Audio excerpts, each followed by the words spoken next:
묻고 답하는 신앙 묵자! 네, 여러분 안녕하세요. 저는 신승희 목사입니다. 안녕하세요. 저는 따뜻한 공동체를 섬기고 있는 정광호 전사입니다. 반갑습니다. 네, 전사님 우리가 네. 반묵자 시즌 1 때 기억합니다. 제가 기억하기로는 9회에서 함께 했던 걸로 기억을 하는데 그동안 그러니까. 잘 지내셨어요? 예, 목사님 교회에서 맨날 보는데 또 이렇게 만나네요. 예. 네, 전사님 제가 1회 때, 1회 시즌 1 때 봤을 때보다 훨씬 더 잘생겨지신 것 같아요. 예, 원래 뭐 근본이. 오늘은 두 번째 시간이고요. 오늘은 소요리 문답 7문에서 12문까지인데 하나님의 작정과 섭리에 대해서 같이 함께 나누고 생각하고 또 질문해보는 시간을 가져보도록 하겠습니다.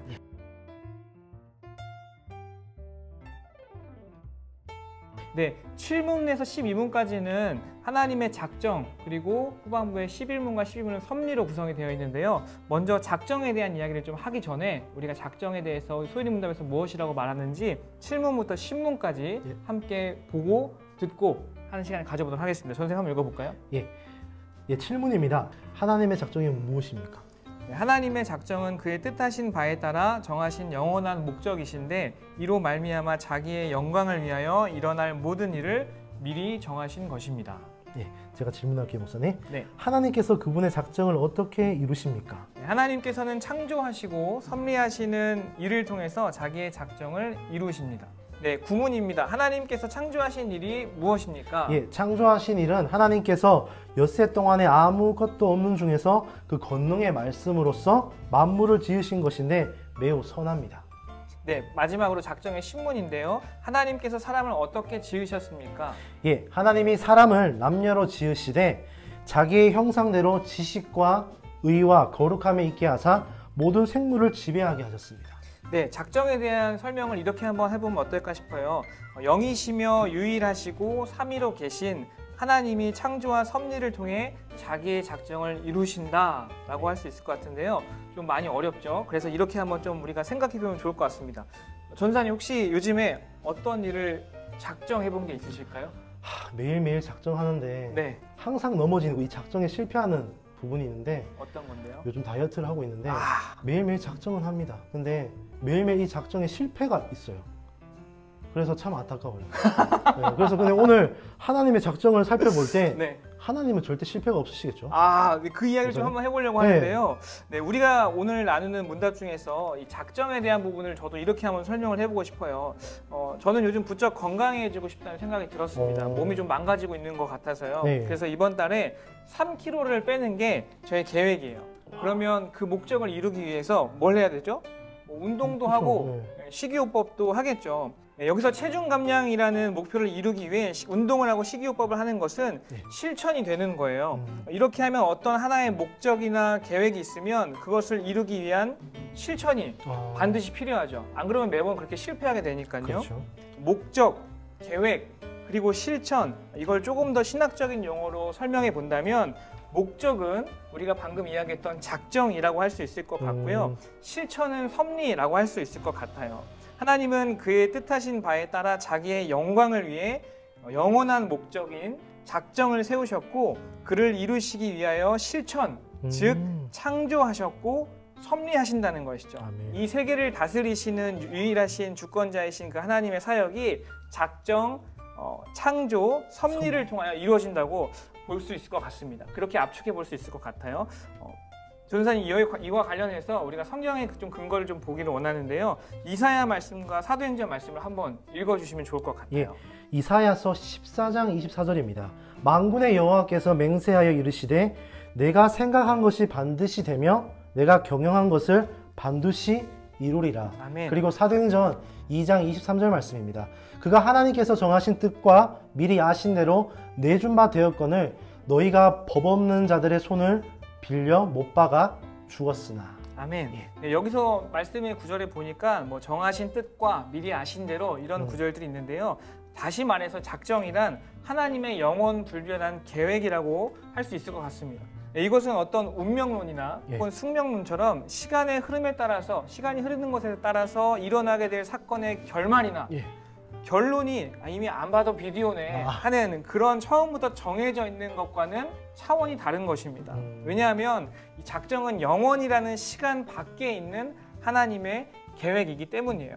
조금 이해하시기 어려우실 수도 있을 텐데요. 그런데 이 작정이 시간 밖의 일, 즉 영원한 계획이라는 이 개념은 아주 중요합니다. 하나님의 그 작정하심은 절대 변하지 않는, 흔들리지 않는 계획을 가리키고 있는 거예요. 하나님께서 인간이 겪게 될 고통 혹은 인간이 지을 죄를 미리 아시고 그냥 그렇게 아무렇게나 내버려 두신다거나 혹은 마치 인형들을 가지고 막 놀면서 인형놀이를 하듯이 그렇게 일부러 막 되도록 하신다고 생각하는 것은 이 하나님의 작정하심을 시간 안에 있는 것으로 오해한 하나의 결과라고 할 수 있을 것 같아요. 오히려 이렇게 생각해 보면 어떨까요? 하나님의 작정이란 그 택하신 자녀들을 끝까지 이끌고 지켜나가셔서 마지막 날에 함께 영원한 영광의 유업을 상속받게 하시려는 하나님의 일방적이고 그리고 조건이 없는 사랑의 정수라고 볼 수 있을 것 같습니다. 이것에 대한 말씀의 근거도 함께 살펴보면 좋을 것 같은데요. 전사님 에베소서 1장 말씀의 두 구절을 한번 읽어주시면 좋을 것 같습니다. 에베소서 1장 4절입니다. 곧 창세전에 그리스도 안에서 우리를 택하사 우리를 사랑 안에서 그 앞에 거룩하고 흠이 없게 하려고. 그리고 에베소서 1장 11절 말씀입니다. 모든 일을 그의 뜻의 결정대로 일하시는 이의 계획을 따라 우리가 예정을 잇고 그 안에서 기업이 되었으니. 아멘. 네, 하나님의 작정하심은 우리가 이렇게 한번 간략하게 좀 살펴보고 이해할 수 있을 것 같습니다.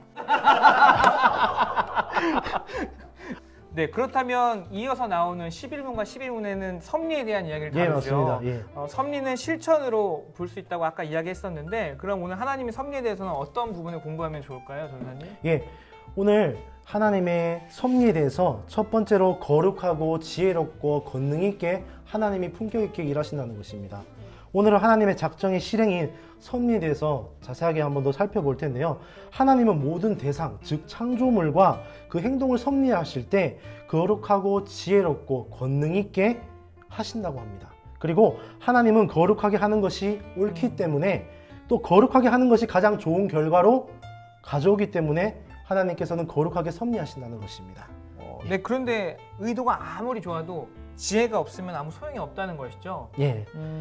사람의 계획은 불완전하지만 하나님의 섭리는 항상 지혜가 가득하기 때문에 우리는 불평하기 전에 하나님의 섭리를 인정하고 시간이 흐를수록 무엇이 옳게 판명나는지를 좀 살펴볼 수 있어야 될 것 같아요. 반대로 아무리 거룩하고 지혜로운 계획일지라도 실행에 옮길 힘이 없으면 그저 탁상공론에 지나지 않을 것 같습니다. 하지만 하나님은 당신의 섭리를 의도하신 대로 집행할 능력이 있으신 분이신 줄로 믿습니다. 아멘. 아멘 해야 될 것 같죠? 지금까지 하나님의 섭리는 거룩하고 지혜롭고 권능이 있음을 우리가 한번 함께 살펴보았는데요. 사실 거룩과 지혜와 권능은 바로 제4문에 다룬 하나님의 속성, 즉 공유적 속성에 해당합니다. 하나님의 공유적 속성에는 바로 존재, 지혜, 권능, 거룩, 공의, 선하심, 진실함이 해당합니다. 그래서 하나님의 거룩과 지혜와 권능이란 속성을 가지셨으므로 섭리 또한 거룩하고 지혜롭고 권능 있게 하실 수밖에 없다는 것입니다. 자, 그래서 하나님의 존재와 본질과 속성의 일하심이 분리되지는 않습니다. 따라서 하나님의 속성을 제대로 아는 것이 하나님의 사역을 이해하는 데 가장 중요한 포인트입니다. 네, 우리 강훈 선생님 잘 설명해 주셨는데요. 전사님, 그러면 섭리의 요소는 몇 가지가 있고 그 내용은 어떻게 되는지 간략하게 한번 설명해 주시면 좋을 것 같아요. 섭리의 요소에는 총 3가지가 있습니다. 첫 번째로 제가 설명해 드릴 텐데요. 첫 번째로 바로 보존입니다. 보존은 피조물들을 바로 보존하고 다스리신다는 것은 하나님의 섭리의 방식입니다. 17세기, 18세기에 바로 계몽주의 이 신론은 직접 세계에 간섭하지 않는 그런 창조주를 엿볼 수 있습니다. 근데 우리가 아는 하나님은 절대 그런 분이 아니시죠. 하나님은 늘 하나님께서 만드신 그 피조물들을 끝까지 지켜주시고 보호하시고 보존하신다는 것입니다. 바로 그런 믿는 우리 하나님이 하나님이시란 겁니다. 자, 그래서 우리가 다시 한 번 더 따라 하나님이 만물이 운행하게 한 후로는 간섭하지 않는 분이 아니십니다. 하나님이 한순간이라도 만물을 붙드는 사역을 하지 않으시면 만물은 즉시 혼돈하고 카오스의 세계로 빠질 수가 있습니다. 목사님, 그러면 나머지 섭리의 요소, 그 협력에 대해서 한번 설명해 주시나요? 네, 협력은 두 번째 요소인데요. 활동에 관한 것처럼 하나님은 피조물의 모든 행위에 함께 하시는 가운데 그것들이 합력하여 네. 선인이 되도록 이끄신다는 것입니다. 사람도 일하고 사탄도 일하고 하나님도 일하시는데 그 네. 목적과 방법이 차원이 다르다는 거예요. 예. 소위 말한 클래스가 다르다는 거죠. 네, 하나님은 사람이나 사탄보다 더 높은 차원에서 비교할 수 없는 그 차원에서 당신의 목적과 수단을 가지고 일하시는 분이십니다. 하나님은 사람이나 사탄의 생각과 행동을 무시하지 않고 그 모든 것을 내포하시면서도 그보다 더 높은 차원에서 하나님의 그 뜻을 이루어 가시는 분이십니다. 예. 네, 마지막 세 번째 요소였죠, 전사님? 예, 마지막 우리 섭리의 마지막 그 요소 중에 통치입니다. 통치는 인도에 관한 것인데 하나님은 온 땅에 바로 만물의 왕으로서 창조물 각자 존재하는 그 목적을 이루도록 계속하여서 우리들을 통치하신다는 것입니다. 즉 피조물은 하나님의 통치가 없으면 각각의 자신의 목적대로 그 목적을 이루어갈 수가 없습니다. 네, 이렇게 오늘은 하나님의 작정과 섭리에 대해서 같이 한번 나누어 봤는데요. 사실 한번 듣고 잘 이해가 되지 않는 것도 많지만 우리가 이 오늘 배운 것들을 가지고 같이 한번 좀 생각해보고 고민해보는 시간이 되었으면 좋겠어요. 그래서 두 가지의 질문을 드립니다. 첫 번째 작정에 관한 질문인데요. 혹시 이럴 때가 있으실 것 같아요. 왜 하나님이 그렇게 하시지? 라는 그런 의문이 들었을 때 과연 나는 그리고 우리는 어떻게 해야 될까? 한번 스스로 있는 자리에서 고민해보고 생각해보고 오늘 배운 것들을 비추어서 자신을 한번 돌아보는 시간이 되었으면 좋겠습니다. 두 번째 질문은 어떤 거죠, 선생님? 우리 인생에 하나님의 섭리 가운데 혹시 있습니까? 그 하나님의 선하심과 신실하심을 붙잡기 위해서 우리가 깨달아야 할 것, 그리고 달리 생각해야 할 것들이 있다면 무엇이 있을까요? 우리 같이 이 질문을 통하여서 곰곰이 생각하는 우리 청년들이 되기를 소망합니다. 네, 그러면 다음 주에 이 시간에 또 같이 한번 만나서 생각하고 고민하기를 원하는 마음으로 이 시간을 마무리하도록 하겠습니다. 묻고 답하는 시간 묻자!